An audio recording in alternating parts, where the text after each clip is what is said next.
What's going on? Welcome to the DZ Report. Don't you know I love haters?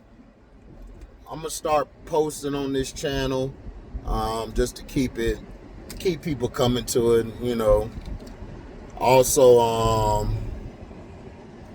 I got something for the Patreon. You know what I'm saying? Talk about something, just something I put together and plus heard about. Now, predators. I said predators. Predators. KOK. This movie is what we've been asking for. This is what I don't understand. Why does it take for a bunch of bad movies to finally say, okay, we got to make a Prey? Then we're going to make the KOK. This was a great masterpiece put together. Animation, all of it was beautiful. The 3 different stories, the 3 different timelines. The reason I loved it was because if you notice, if y'all read the comic books, which I know a lot of y'all haven't. And everything.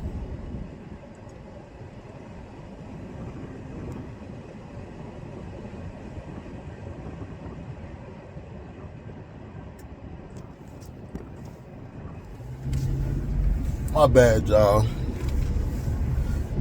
These idiots was blocking my line of sight.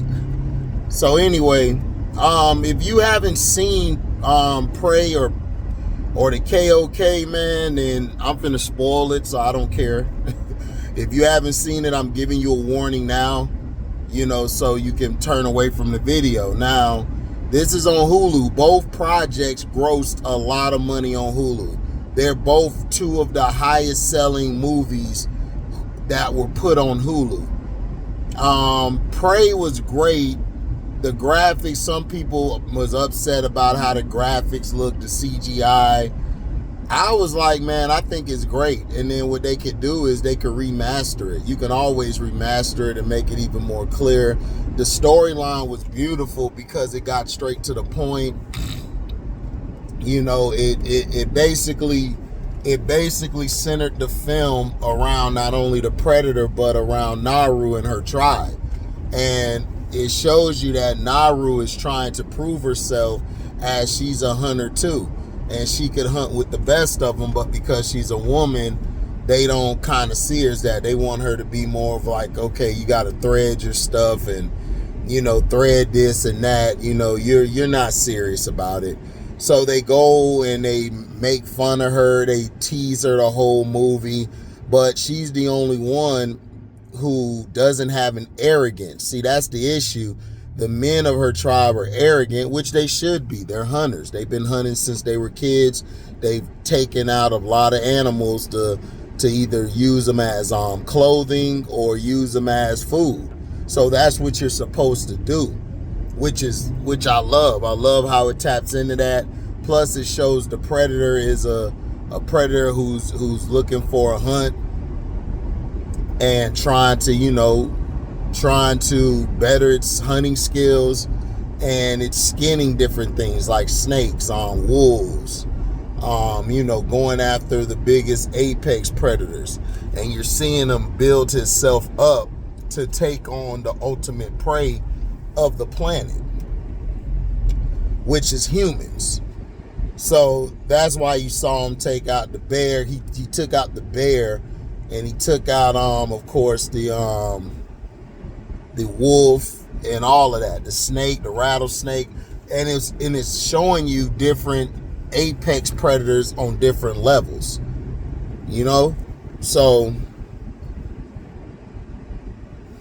So the Predator basically hunts, of course, everyone knows, by somebody who points a weapon at him. So he basically is he's looking at Naru. He really didn't see her as a threat because she had something in her hand.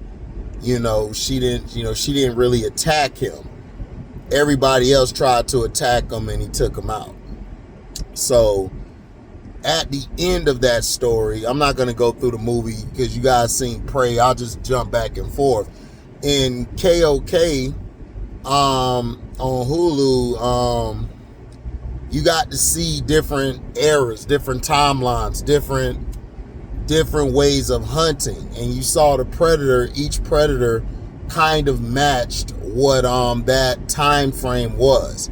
You had the first predator going against the Shield, which was a Viking queen who became that hunter because of what this guy did to her and everything, by unaliving her father, and made her unalive her father. Her father basically grabbed a knife, put it in her hands, and unalived himself, and that made her upset. So she's been hell-bent on vengeance, which created a monster in her. And she saw, she battled with the predator. The predator, of course, was just letting them do what they had to do. Once they took out their target, that's when he came in and wanted to test himself. He has sort of a I forgot what you call that thing, a plasma cannon on his hand. Like, he'll push it in and then it'll just fire a plasma or whatever you call that thing. I think it's that. If I'm not, correct me in the comment section, whatever that's called. I'm just doing this off of memory, you feel me? So, that's just how it is. So she basically unalives him in the water. She used, of course, his weapon against him, which knocked her out of the cold water and unalived the big predator that was going to Yautja. The Yautja, basically, one of the Yautjas. And the predators, the other Yautja, saw this. So when they seen this, they was like, okay, bet, we're gonna bring you on this ship and we're gonna put you on ice, because we saw that at the end of the movie where they put her back on ice. They put you on ice so they basically can unthaw you and basically help better them in their hunting skills, their fighting skills. If you read the comic book with Royce, after what happened to Predators, they gave him a Predator. They gave him a Predator armor because he's destroyed and defeated so many Predators. And then he took out a Predator that they really didn't like. They just put him on the planet as a hunter to take out people they wanted to take out, just to test, to see how strong that four-armed Predator could be and what it could do. And it was incredible. He ended up beating it at the end. Him and Isabel, of course, have created a bond. We saw that at the end of the Predators, where they were creating a bond like a what a man and woman does. I don't have to explain that to y'all because we grown, right? Only ones who aren't grown are trolls or people who just hate life or hate people. So we move on to that. So as you keep going and looking at the situation, when you get into the Shogun, I guess you could call it the Shogun era, where you have the ninja and the samurai, and of course you have two twin brothers, where one got beat by the other one, and he ran away because he felt like that brother cheated to get to where he was. So he came back soon as his pops passed away to fight his brother, and he just wanted to give him a scar on the face. His brother ended up falling from the top of the building because the side of the wooden thing was how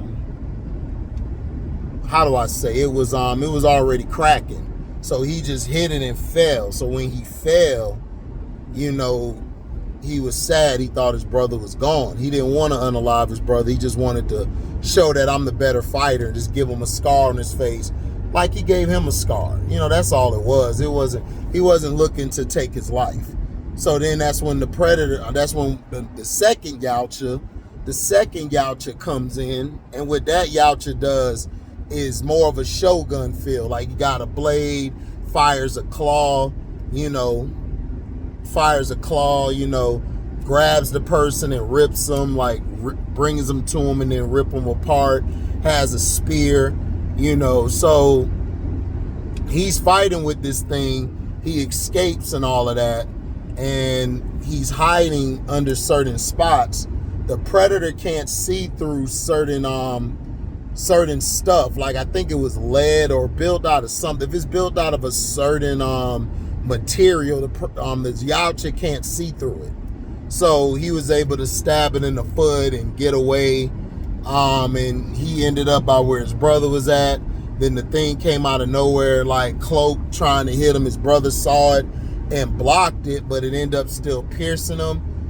But he blocked it where it didn't go all the way in.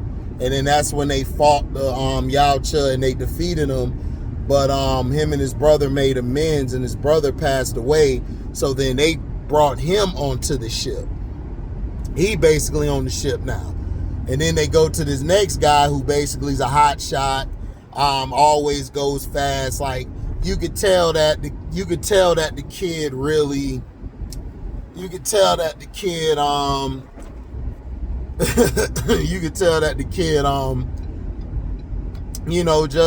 just living wild, living young. And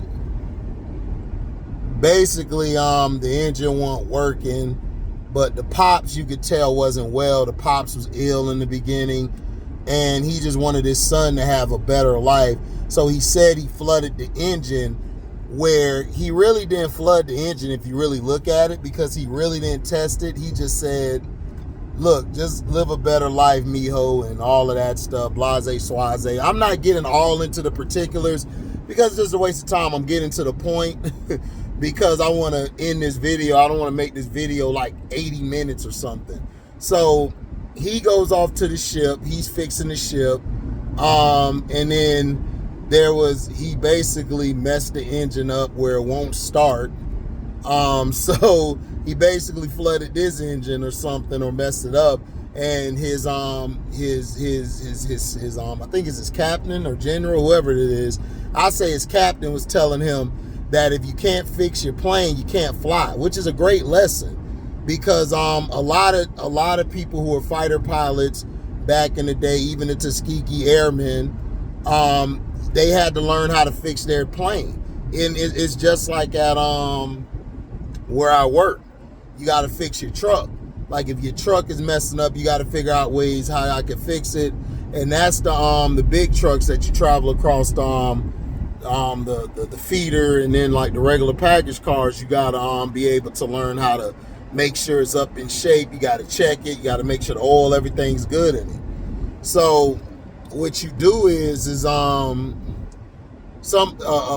explosion came, and somebody was saying that something just ripped through our engines. I've never seen nothing like it. And this is where the second story, was called The Sword. This one was called The Bullet. And I love the titles of it because it fits the time period in history. So, so they went from there, and he basically got his plane to work because he used heat to open up this contraption, which is from the Yautja. The Yautja used this to take down the airplanes. So when it did this, it was like, okay, he got on the plane, he saw how it works. It grabs the engine and rips it out, and then it just flies away somewhere. Like, he don't know where, but it just flies away. So he had to get up there to try to warn everybody, which he tried to, and they just start getting unalive one by one. This is the next Yautja, but this one didn't have the dreads. It was bald with like a missing eye, and it was a pilot, and it was taking people out. So he got up in the air, and some of the craziest stuff, he had to get out of his plane to kick a damaged engine off, because if he didn't, the whole thing was going to go into flames and blow up. So he kicked it off, and then he noticed how the thing fired at where the heat thing was at, and he realized, okay, it only follows heat. See, these are things that show you how great humans are. Even against the xenomorphs, we figure out, okay, this is what we got to do. against the Yautja, you know, we figured out, okay, this is what we have to do. They're attached to this. The Yautja still haven't fixed that weakness. Now, I'm waiting to see in future films if they ever fix that weakness where they can look past the heat and see if they can get the signature, if they can still see your signature, even if you cool your body down. You know, that's what I'm trying to see. Now, we kind of saw that in Predator 2, where he switched his vision. He switched the vision from hot and then it went to cold, and he was able to see keys and all of them. So I'm trying to see, you know, and I've seen this happen before, where they're able to change their vision to adapt to the temperatures they're in. Now, that's interesting. That's the thing I see. So you could tell that jungle hunter, not the jungle hunter, but the city hunter, was very was very intelligent and knew how to hunt and had experience hunting. So I'm trying to see if they ever can fix that weakness of theirs. But until then, you know, they get it used against him. So he cut the engine, made it cold. His captain basically sacrificed himself to give him time, and that's when he took it out.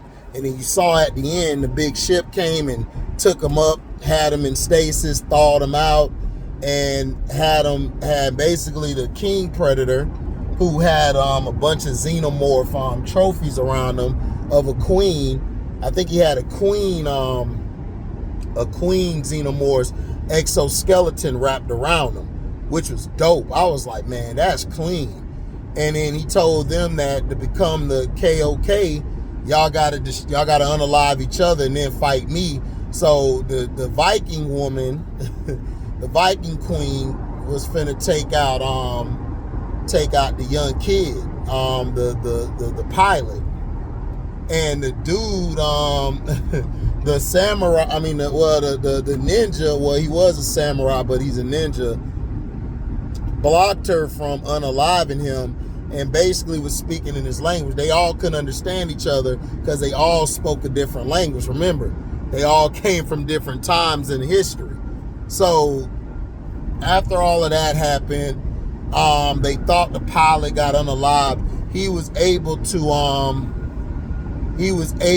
take off the detonators around their neck, because the king predator put it around the king Yautja put it around their necks, because in case if they don't want to fight or it comes to a big long standstill, he could just unalive them right there. But luckily the kid basically took it off of them before it happened, and then he stole one of the little motorcycle, the hovercrafts, a motorcycle hovercraft. When he stole that, you know, he was able to come out, you know what I'm saying? And he saved them, so they headed to the King Yautja. The King Yautja started giving them the work. Then they started working together, kind of overtaking them. And then that's when he just got mad and started knocking them out, and he was finna unalive them. And that's when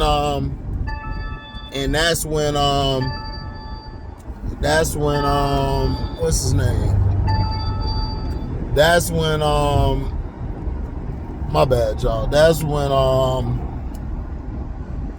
the kid turned the engines on and blew them away, blew the King Predator away, and the King Predator fired like something, like a spear, to try to take him out. The ninja, or I'll say the shonen basically knocked the person down and got his arm taken out. She got him on the ship, and she sacrificed herself because they fired a contraption that was holding it back, and she was able to break the contraption and leave it off, and him, like both of them left. She basically talked trash, so they just froze her again and put her in stasis. The King Yautja just told everybody, let the hunt begin. So now the kid and the shonen are on the run, which I loved how it ended. That's how you end something. That's how you do it. Why did it take y'all so long to do this? Y'all should have been doing this. Y'all can make 1,000, 1,000,000 stories out of the Predator and Alien series. It's so easy. So they put her in status. So we saw a soldier that was in status. People are trying to say, oh, that's Dutch. That's Dutch. I don't think that's Dutch.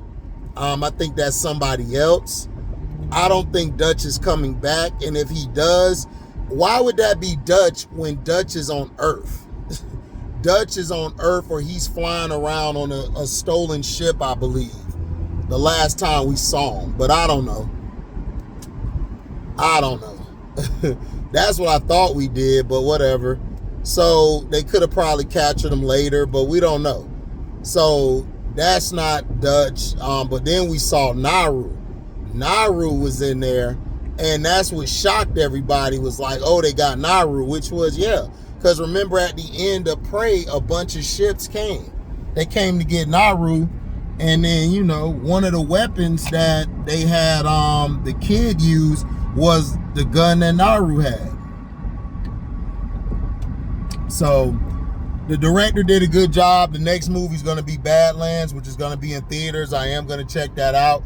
But how this ties into Prey, it shows why they do what they do. They're sent out to hunt. And if you unalive one of their hunters, then that means you're seen as a threat. So they're going to bring you on, and they're going to basically have you as a slave to train and make their Yautja better, or to take out other people from other timelines who won, and see who's the better of y'all three, and then the King Yautja will fight you to see if y'all could ever match up with him. So that's great how they did it. I see where he's going. I give it 4 stars out of 4, just like I gave Prey 4 stars out of 4. Some people were hating on Prey, talking about this. I had to tell my boy, like, look, man, Prey go hard. It's a good movie. It's a breath of fresh air.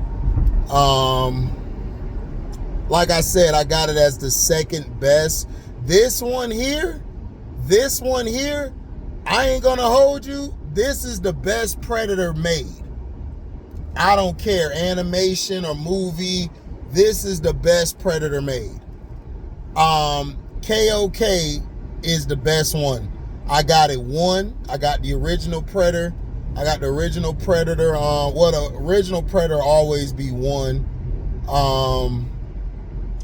But this one to me is 1. And then I got the original Predator after that. Then I got Prey. Then I got Predators with an S. And everything else is just canon. Oh, Predator 2 after Predators with an S, and then do whatever. But that's all I got, you know. That was my review of it. I think it was a great movie. The storyline was good. The pacing was good. I liked how they switched between eras. I liked the different Yautja, how they all had a different the animation was good too. I love the animation. Felt like that old, you know, heavy metal movie back in the day. Felt like that, but a little better, a little more crispier. And I love the characters. Each character you cared about, even the characters around them that got unalived, you cared about them. And even the Yautja, you loved the Yautja, even though they got taken out, but you loved the technology they had, the gear they had. Like each one, you know, got better when it came to weaponry or technology. I liked the one with the pilot. Now, my favorite story, a lot of people are saying they liked it, the shield. I liked it, the sword. The sword to me was the best one. Then I would go to shield, and then I would go the what's it called? The bullet. The bullet is the last one to me that was good. But they all were great. You know what I'm saying? So thank y'all for listening. Make sure you like, comment, subscribe, share this. Hit that notification bell to select all to receive upcoming notifications. And if y'all love what you hear, you can donate to the page. You can donate, it'll be in the description box, or it'll be in the video while it's premiering.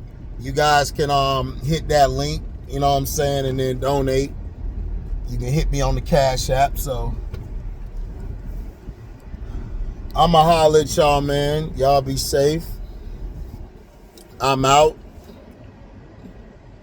It's the Deezy Report signing off. Peace.